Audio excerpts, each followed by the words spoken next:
Music exclusive. I grew up like a savage.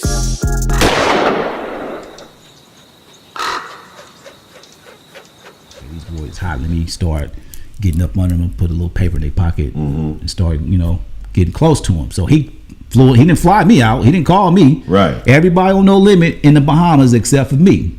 They out there kicking it.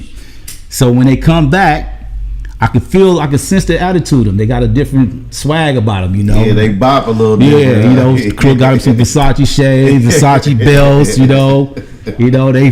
feeling themselves a little bit. Is that when he became the king of Oakland? And the bad game called himself, So, and I set him down again. I say, listen, I'm telling y'all, man, don't accept nothing from him. He said, oh no, it's good. It's good. Peace said they all gifts. I said, that's what he gonna say. I already told y'all. That's what he gonna say. So next thing I know, they riding around West Oakland in brand new Super Sport Impalas. Balling. I said, man, 96 big body sitting on chrome. And like I said at the beginning, I was always that guy that played the backfield. You're right. So I got Cash running up on me talking about, man, you see Crook and Bavgate? Them niggas got a deal with Master P. They got brand new cars and everything. They telling me this. Like you don't know nothing. And I'm like, I'm still riding around in my same little whips. Right. I got a big brown K5. Ain't been painted or nothing. Just, I'm still riding around in that. I'm like, okay. Right. So I call the cast up. I'm like, man, what y'all doing? They both pull up to my mom's house because I had my studio set up in my mom's apartment in Cypress Village. They both pull up. I said, what y'all doing? Oh, man, P say these gifts, man. I said, I told you he gonna say that. Man, he ain't finna do nothing, man. He ain't finna trip like that. I'm saying, listen, all this stuff is recoupable. He said, no, it ain't recoupable. He said he's good. I'm telling you, it's recoupable. Long story short, I remember this day like it was yesterday because I had a Chevelle. Okay. Super clean. Okay. Super clean. I had it fully restored. And I remember riding down 10th. And 10th is Mandela. There's a stop sign right there where you're supposed to stop. And Master P called me. He called me on my cell phone, and I answered the phone. I stopped at the stop sign to answer the phone. And it's a four-way stop. So this car coming. You know how you're supposed to stop? Yeah. So I'm thinking this car for the stop because I done already stopped. So I'll take off, but the car don't stop. It keep going and scrape the whole front of my Chevelle. And so I'm sitting there waiting for the police to come, to get to make the report. And Pete telling me he excited. He like, man, your boys, man, they doing good. I said, what you mean? He said, I pressed up 250,000 units and they already gone. I'm about to go press up another. They already got a pre-order for another 250. He said they did better than what he expected. So they about to be gold. First week. Hold on, y'all. And at this time, all Master P shit is in all the stores, all the we gotta talk about the power of what the music business was, streams, physical sales. Right, these physical sales. These are physical copies, y'all. Yes. These are not streams. People went to the store and purchased 250,000 and they got another this is in the first week right now. That's crazy. We talking about that's Drake numbers right now. Right. We talking about steady mobbing. So these niggas was gold in no time. Well, what it was, they was the only thing over at No Limit that didn't sound like a down south group. Okay. They was a West Coast group. They had West Coast production. That's it right there. Mobb'n. That's it right there. So that's it. What P was doing, he had billboards up. So if you seen a billboard of Steady Mobb'n right there by the mall, by East Mall at the time.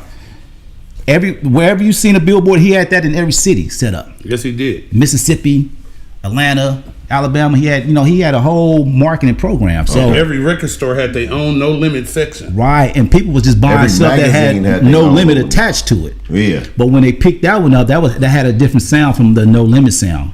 Beats by the Pound got like maybe one track that we added, maybe one or two tracks added on there. Everything so that's else all you. is produced by me. And he was, I'm thinking that he was gambling. He didn't know if it was me or was it the group. So he betted on the group. Because he got Beats by the Pound. Right. So what he did was he finessed him because it got to the point where we started going down to No Limit. We on different flights now. They not even flying with me now. That's crazy. Now they bigger than you. Yeah, they flying on their own. We meeting down there. Now I'm hanging out with C Murder and Snoop. That's who I was hanging. Every time I went down, I hang out with C Murder and Snoop. Okay. They own something else. They hanging out with everybody else. Right. You know, and I'm like, and C Murder was like, well, "What's up with your boys? Y'all into it or something?" I'm like, I don't know, man. They ain't holler at me, so you know, I ain't tripping. Damn. So long story short, I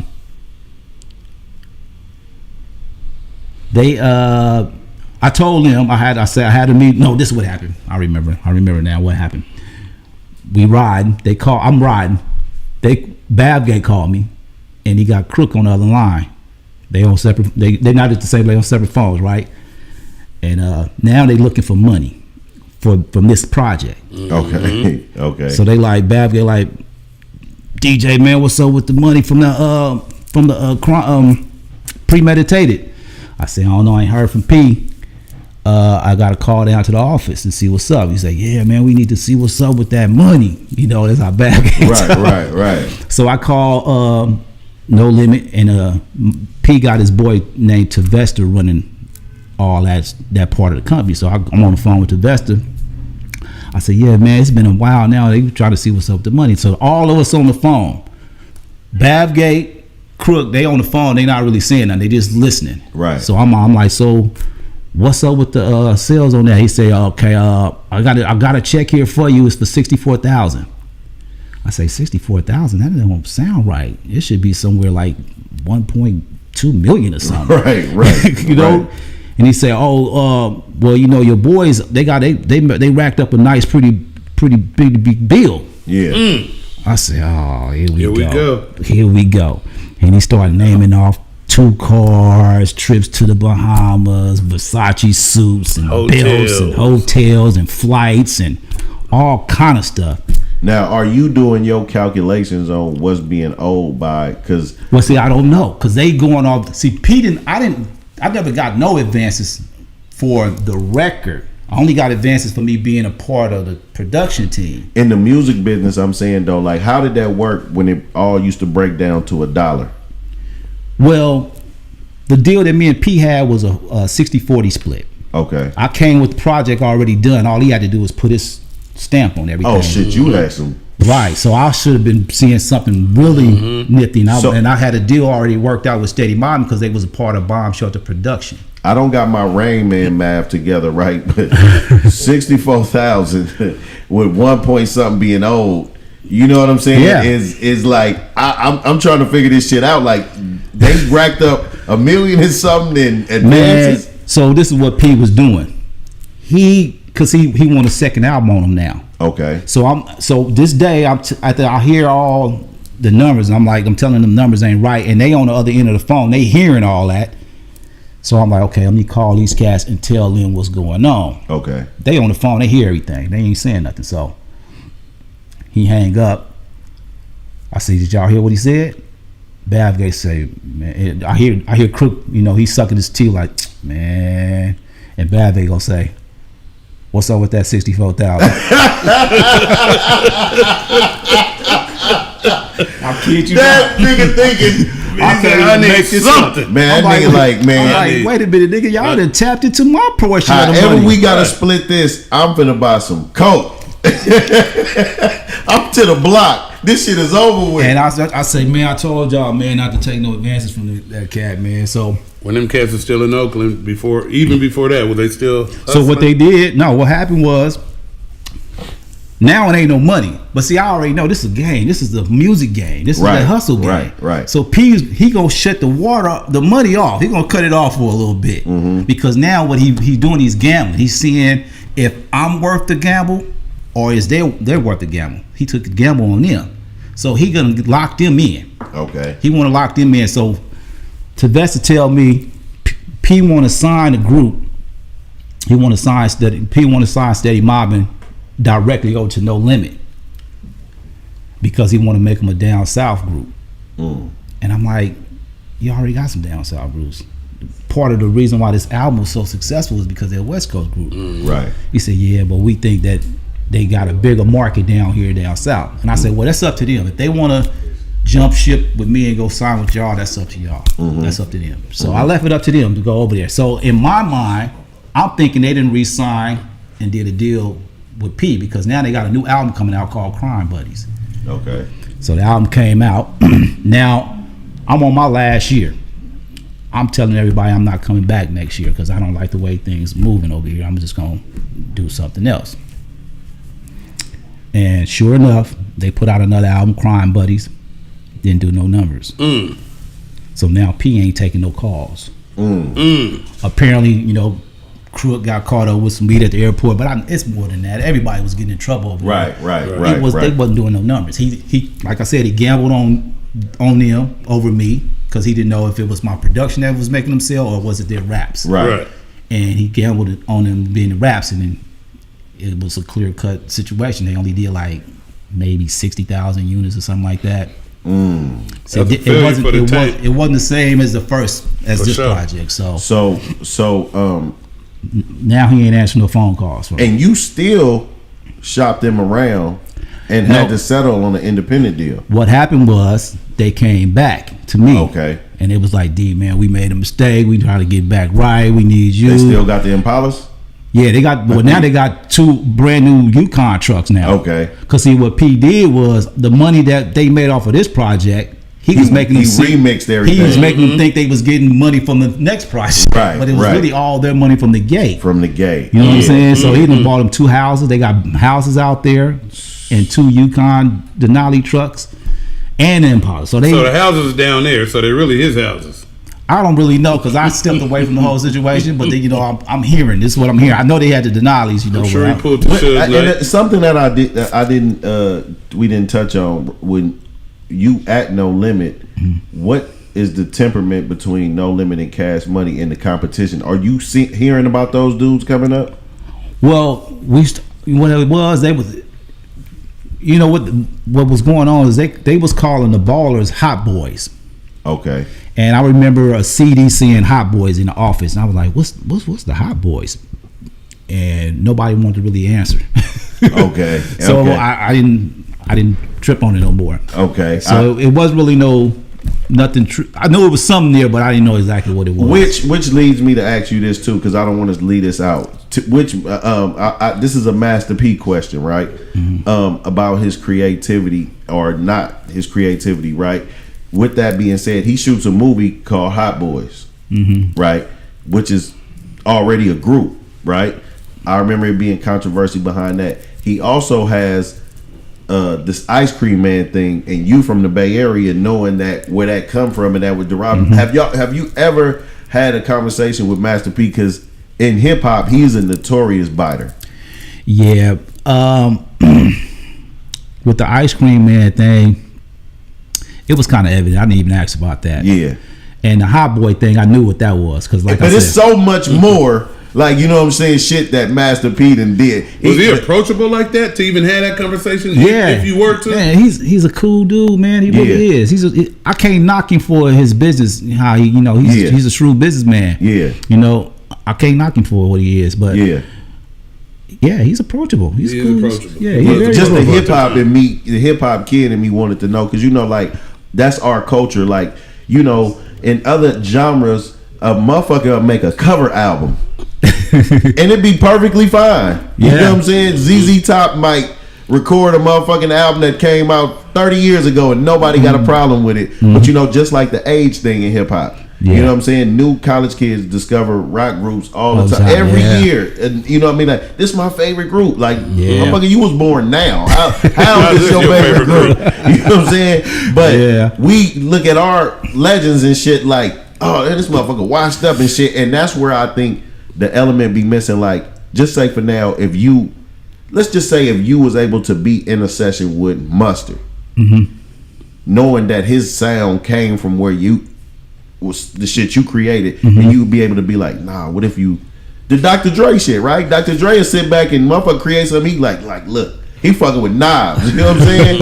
Like, turn this up, do this, like, you know what I'm saying? So I just be, you know, I be wishing that motherfuckers would accept that more, because that part of the game is what's missing, and it don't give the music no warmth, no depth. It ain't rich. It's just let's microwave. You know what I'm saying? Well, I'm gonna tell you, I don't like to work with other producers. You don't? I'm gonna tell you why. Now you remember I told you me and EA Ski, we kind of started our career together. Right? Okay, okay. And I always say I told my wife, I said I'm gonna bring this up because I need to give him this. So when I got all the equipment that I got, I let EA Ski use one of my SB1200s. I had two SB1200s. Okay. I let him use one, and we was tight like that, And he made a beat in there, sample beat, and I think I let him keep it for like a couple of days, maybe 3 or 4 days, maybe a week. I don't remember exactly. But when I got it back, he was telling me I got a sample in there. Make sure you hold on to my sample for me. I'm like, okay, I got you. So we went to the studio doing the 415, right? The disc is left in the drum machine first. So when I hit it, his beat come on. The sample, it's the sample, right? 415 song. The one. Yeah. Testing 1 2. Yeah. So. Hey, Slick Money, what a light switch at in this motherfucker. So Rich heard it. He was like, "What's that? Hey, bro, what's that?" I said, "This is my boy. He ain't ski mate. My boy. I didn't tell him. I don't know if I told him his name. But I'm like, this is my boy. This is little B. He sampled, right? Yeah." He said, "Man, I gotta have that one." I said, "Okay, I'll work it out with Ski." And we added some bass line and some other stuff to the beat and all that. But I never got to tell this story. It's the first time I'm telling this story because EA Ski, me and him, we didn't fall out, but we just lost contact. We just drifted apart from one another. And I didn't know at the time what it was because you get so busy and success coming and all that stuff. I didn't realize why me and him not tight no more. Oh, that doggone beat. That one beat. I'm gonna tell you something. That's crazy. That's why we are no vultures, man. We are going to unite this community again once and for all. All of us, we coming back. We gonna be in one room at one time, giving big hugs, man. I had to say that because I think right now that's part of the reason why the town is so separated. Yes. You know what I'm saying? It's just really separated. I was looking at one of the drink champs, and I seen where Puffy bought Nori a Maybach. I'm like, wow. I know drink champs is part of Revolt, right? And I know he's probably making a lot of money, but he said, I'm gonna buy this for your birthday. And that kind of unity is all out there. Yeah. It's not out here. Yes. This should get cut. I'm gonna tell you something. They have allowed me to have some of these guys' phone numbers that's factors, and I take every single day to remind them of what they should be doing. Yeah, and how we should be conducting ourselves because we got some powerful dudes around here. Man, we got some talent out here. Yeah, there's a lot of talent. I mean, on the aspect of Puffy, being Puffy and having Revolt, but I'm saying there's executives and people here that have been in power. Like I'm talking about major factors, and I'm saying, what do we have these weird ass feelings towards one of each other? Yeah, you know what I'm saying? .com capital, man. So we gotta work towards that. You know what I'm saying? And I'm gonna tell you something. That right there, having that story never told, to say it like that, humanizing yourself and say it's not funk. I'm hella mad me and my boy ain't spoke, but bro, this is what happened. They hit play. Yeah, and they heard and it. We and had I was go. like, I'm trying to tell them, man, that's not really available because that's my boy. But man, we had to go, man. But listen, when I hear these other stories, they laughing about this shit. We can't be old bitter people. You know what I'm saying? EA Ski's dope. He's dope. Dope as fuck. And I'm dope as well. So I can say, that's.